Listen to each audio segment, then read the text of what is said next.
চলেন মোরা ইন্ডিয়া যাই একসাথে।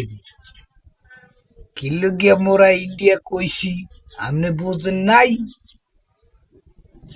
ওই যে সাংবাদিক আছে একজন, তারেকে নইতে যাই। মিথ্যা মিথ্যা বানট বানট কথা বলে সারাদিন।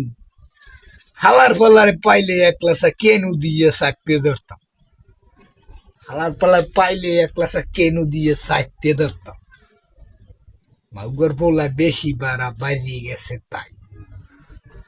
কিছু কথা কইনে দেখিয়া বুঝলে হেরা নিজেরাই সব সেরা। রাগ তো ছোট হতে পারে, তবু দেশের মতন কথা বলার অধিকার নাই রে কেউ।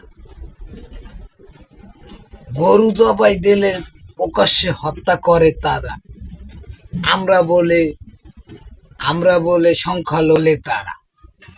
গরু জবাই দিলে প্রকাশ্যে হত্যা করে যারা, দেশের মধ্যে মিথ্যা আলোচনা করবে যারা। পার্শ্ববর্তী ইন্ডিয়ার কোনো কাজ আছে? আমার দেশ নিয়া আমাকে খোসা মেরে কথা বল। মিডিয়াতে মিথ্যা বয়ান মিথ্যা তথ্য দেয়, মিডিয়াতে যারা মিথ্যা বয়ানও ছড়ায়, কষ্ট করে যারা, তারাই তো এই দেশের সেরা। দেশের নুন খামো, আমার দেশের মরিচ খামো, আমার দেশে সব খামো। কেন তোর দেশ দিয়া আমরা নেভিটিস দিয়ে তোর দেশ দিয়ে আমি কিনে আনবো কেন? আমার যদি ক্ষমতা থাকে আমি বাইরের রাজ্য দিয়ে কিনে আনবো। তোর রাজ্যে যাবো না, তোরে বয়কট করছি তো বয়কট করছি, জীবন ভরই বয়কট করিয়া তোরে বাদ দিয়ে ছাড়। কারণ তবু নাহান মিডিয়ার ভয়ে থরথরাইয়া কাঁপি, আমি থরথরাইয়া কাঁপি। যদি আমাকে দেশে বোমা হালায় তাড়াতাড়ি, মিডিয়ার ভয়ে আমি থরথরাইয়া কাঁপি। যদি আমাকে দেশে বোমা হালায়, যদি এত বড় ক্ষমতা তাদের দেশে কেরা আবার চিন্তা ভাবনা করে মোদী সরকারে? এত কথা বাদ দেওয়ার চিন্তা কেন? করিব সম্মান মুসলিম আমরা একতা হয়ে করিব সম্মান। আমরা ছোট করে দেখি নাই, এইটাই মুসলিমের কাম। ইসলাম বলে আমরা এই জীবনের পরিতাম। চলে মিথ্যাবাজের আস্তানা, কেনই বিশ্বাস করে মিথ্যাবাজের দশররা?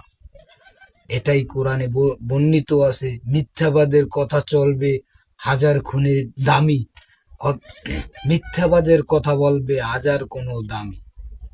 কেন ভাই বলতে পারি আমি, মিথ্যি চলবে না রে এই সংসারে। জানি।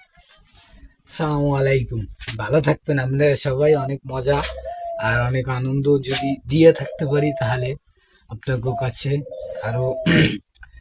আরো ভালোবাসা নিয়ে ইনশাল্লাহ আসবো। যদি আপনাকে ভালো লাগে, যদি কমেন্ট করেন ভালো লাগছে, তাহলে আরো নিত্য নতুন দেব। আর যদি না ভালো লাগলে তাহলে কমেন্ট করে মানে বলা দরকার নাই। যদি আপনাকে ভালো না লাগে তাহলে কমেন্টে বলা দরকার নাই। আর যদি ভালো লাগে তাহলে কমেন্টে দয়া করে বললেন। আলহামদুলিল্লাহ, আমিন। সালাম আলাইকুম।